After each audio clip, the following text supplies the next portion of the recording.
Sniper 155. Ito yung i-adjust natin, no? Yung chain. Yan, kung makikita nyo mga idol, yan, pakita ko ang luwag na. Umaabot na dito sa may swing arm, no? Hindi ganyan yung ideal na luwag ng chain. May tendency tayong bumaklas yung chain natin, no? Delikado lalo pag mga high speed. Yan. Ngayong araw, samahan nyo ako mga idol, no? I-adjust natin to.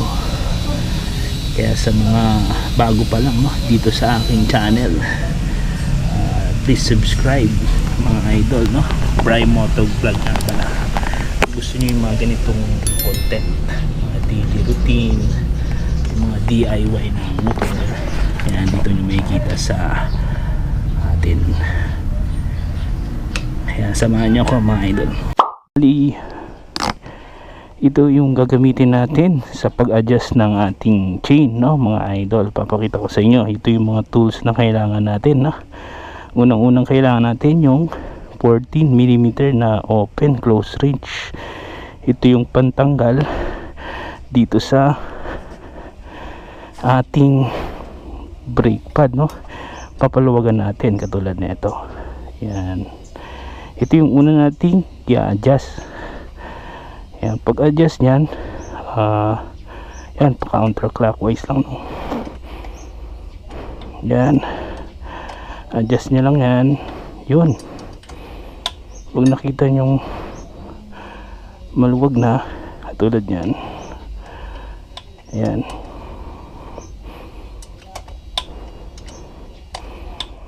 yan, pwede na yan, no? Naman natin na i-adjust, papalugan natin mga idol, gagamit tayo ng 19mm na open, at the same time yung 17. Ito yung pang kontra.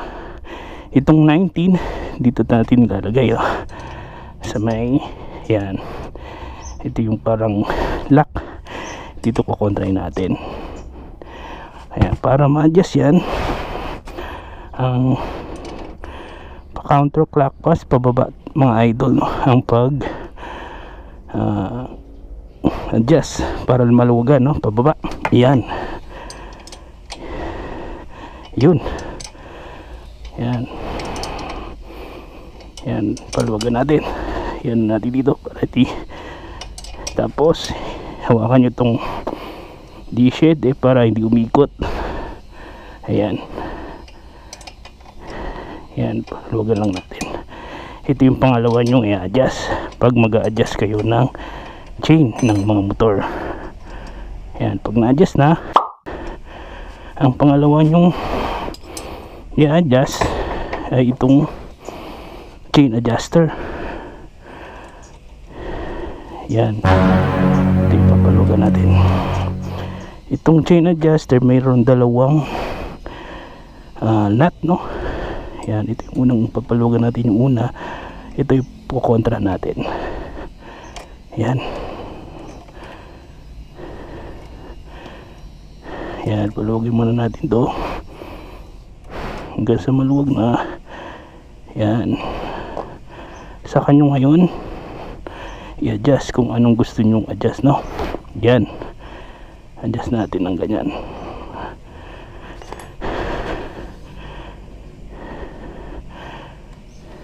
Yan, pag na-adjust nyo ng ganyan, higpitan nyo yung pinaka chain adjuster nya. Yan, pwede na yan, no? Yan, higpitan natin yung unang screw. To, nagamit nga pala tayo ng 10mm na 10mm na pro open. Yan, adjust nyo lang yan. Makikita nyo naman, no, kung yan, yan, medyo maigpit. Kailangan pag mag-adjust kayo may play pa rin, no? Yan, may play, ganyan. Yan, pwede na yan. Tapos Adjust natin yan. Yun. Kaso may ano pa rin. Adjust ng kote.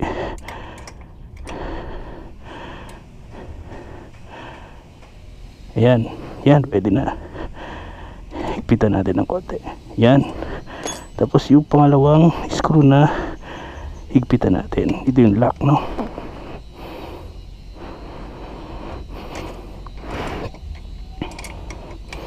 Para hindi umikot. Yan.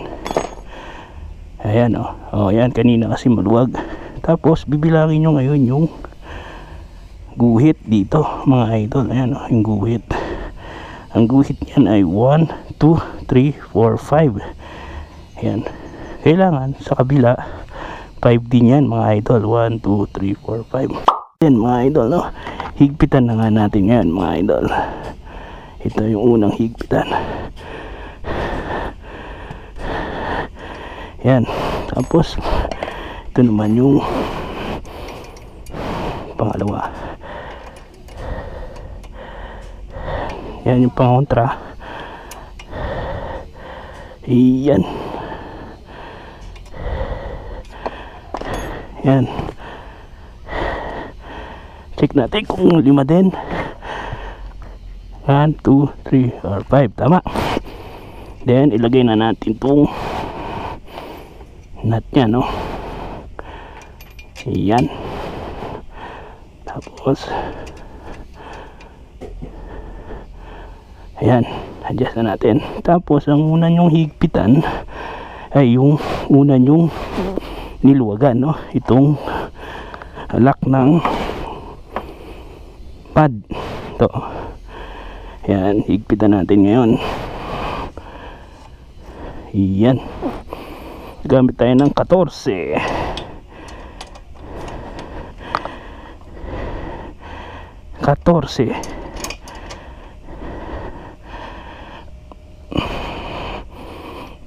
Yan, higpitan na.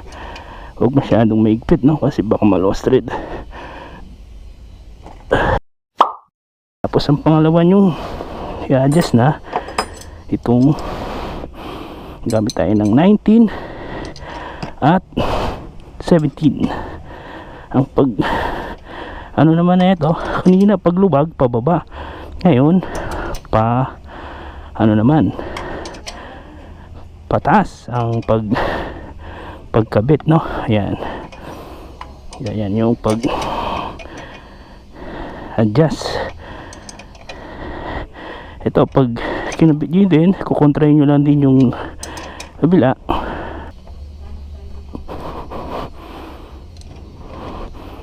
Yan, pag ano, huwag nyo din higpitan na matindi, no?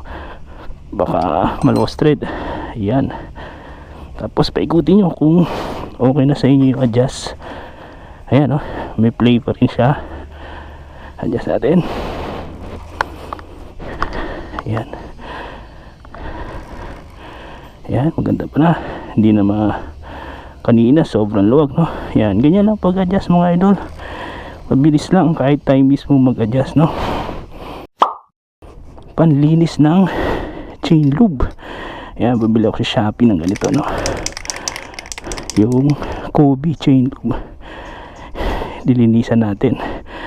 Kasi bagong higpit, chain lube lalagyan natin. Yan.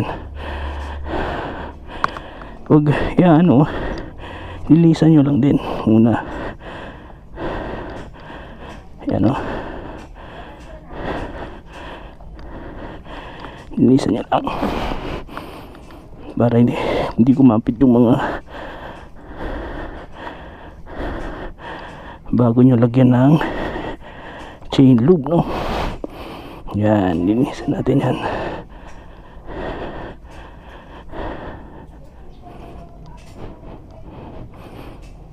Yan, linisan natin.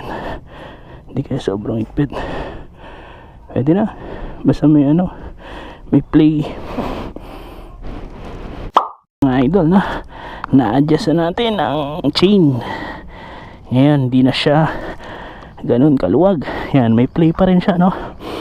Kaya kahit tayo mismo pwede tayo mag-adjust ng ating mga chain ng motor na kahit di na kailangan. Yung chain pala natin naka-modis to, no?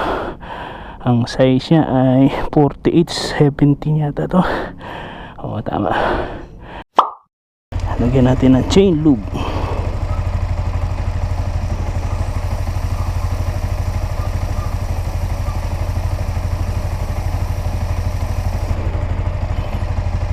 Yan, naka-chain lube yan mga idol. Kobe, no? Para maalagaan yung ating chain, hindi malawang, at the same time hindi maglagatik-lagatik. Oh, ayan, oh. Mga chain lube yan. Check natin yung gulong kung nasa align, no? Yung pag-adjust natin ng chain. Ayan. Oh, ayan, hindi naman masyadong ano, no? Yung preno, check natin yung preno. Check natin yung preno. Ayan, kumakagat. Check natin.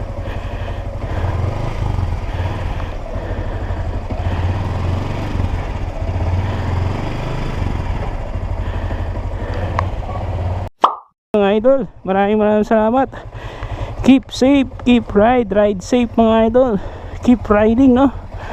Hanggang sa muli na video. Sana nakatulong sa inyo. Susunod natin na maintenance yung coolant naman, kung paano maglagay. Sige na mga idol, maraming salamat.